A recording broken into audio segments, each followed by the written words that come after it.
সহপাঠী ছিলেন আব্দুল বাসির খান চৌধুরী, তিনি আমাকে বলছেন যে তেরে কো তো দেখ কে লাগ রা হ্যায় তু সায়েন্স কা স্টুডেন্ট হ্যাঁ। আমি বললাম সায়েন্স কা স্টুডেন্ট হ্যায় তো মেরে খাওয়া মে ভি নেই দেখা। তো ও বলছে যে তোকে তো দেখে সায়েন্সের ছাত্র লাগছে, তোর কথাবার্তা লজিক্যাল। আমি বললাম এটা আমার স্বপ্নের বাইরে ছিল, ধারে কাছে ছিল না। তো এই জ্ঞানটা মূলত এজন্যই পাওয়া গিয়েছে কোরআন এবং হাদিসের জ্ঞান চর্চা করতে করতে করতে করতে। আমি যখন ক্লাস 6-এ পড়ি ইংরেজিতে নিজের নাম লিখতে পারতাম না, কিন্তু কোরআন এবং হাদিসের যখন চর্চায় লেগে পড়লাম সব কিছু আল্লাহ রাব্বুল আলামিন উন্মুক্ত করে দিয়েছেন আমার জন্য। সম্মানিত উপস্থিতি ভাই এবং বন্ধুগণ, এবং একটা একটা করে আমাকে এবং আপনাকে এই জ্ঞান অর্জনের মাধ্যম দিয়েই মূলত দিনে রাতে প্রকাশ্য গোপনে ছোট বড় সব পাপ থেকে দূরে রাখবে। আর এখানে ইত্তাকিল্লাহ, আল্লাহ ভীতি তৈরি হবে ইনশাআল্লাহ। চলে আসি আমি আমার দ্বিতীয় আলোচনায়, দ্বিতীয় পয়েন্টে। দ্বিতীয় খুতবার পরে দ্বিতীয় দফায় আপনাদের সামনে আরেকটি আয়াত পাঠ করেছিলাম এই সূরারই। এটি খুব গুরুত্বপূর্ণ আয়াত। আল্লাহ রাব্বুল আলামিন জানিয়েছেন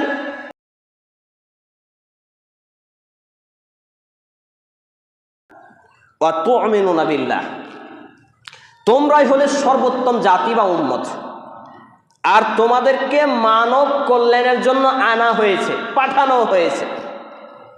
কি করবে তোমরা? তা'মুরুনা বিল মারুফ, তোমরা সৎ কাজের আদেশ করবে। তা'মুরুনা বিল মারুফ ওয়া তানহাউনা আনিল মুনকার, আর তোমরা অন্যায় কাজের নিষেধ করবে। এই আয়াত অর্থাৎ সূরা আল ইমরান 3 নম্বর সূরা 74তম পারা 64 নম্বর আয়াত, 64 নম্বর পৃষ্ঠা আয়াত নম্বর 110। এখানে আল্লাহ রাব্বুল আলামিন বলছেন যে তোমরাই হলে শ্রেষ্ঠ জাতি বা শ্রেষ্ঠ উম্মত, তোমাদেরকে আনা হয়েছে বা পাঠানো হয়েছে যে তোমরা সৎ কাজের আদেশ করবে, অন্যায় কাজের নিষেধ করবে। আর কি করবে? তোমরা ওয়া তু'মিনুনা বিল্লাহ, আল্লাহর প্রতি ঈমান আনবে। কাজ কয়টি? এক, মানুষের সেবা করার জন্য আনা হয়েছে। কার সেবা? মানুষের সেবা। হিন্দু, খ্রিস্টান, ডোম, চামার, মেথর, বৌদ্ধ, জৈন যা আছে সব মানুষের ভালো করার জন্য, ক্ষতি করার জন্য নয়। এই আয়াতের বাস্তবে যদি আমি আর আপনি জীবনকে গঠন করতে পারি, আমি ক্ষুদ্র সমীক্ষায় দেখেছি ইসলামের অযোগ্য ছাত্র হিসাবে, যে তাহলে অন্য ধর্মাবলম্বীরা আমাদেরকে অন্তত জঙ্গি, দেশদ্রোহী, টেররিস্ট এই তকমা লাগাবে না। বুঝতে পারছি? যদি আমরা এই আয়াতের আদলে আমাদের জীবনকে মুসলমানরা সাজাতে পারি। এক কি? মানব কল্যাণের কাজ করা।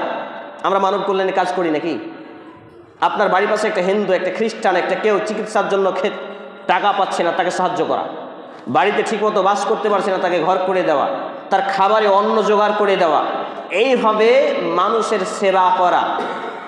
তাহলে মানবিক সব থেকে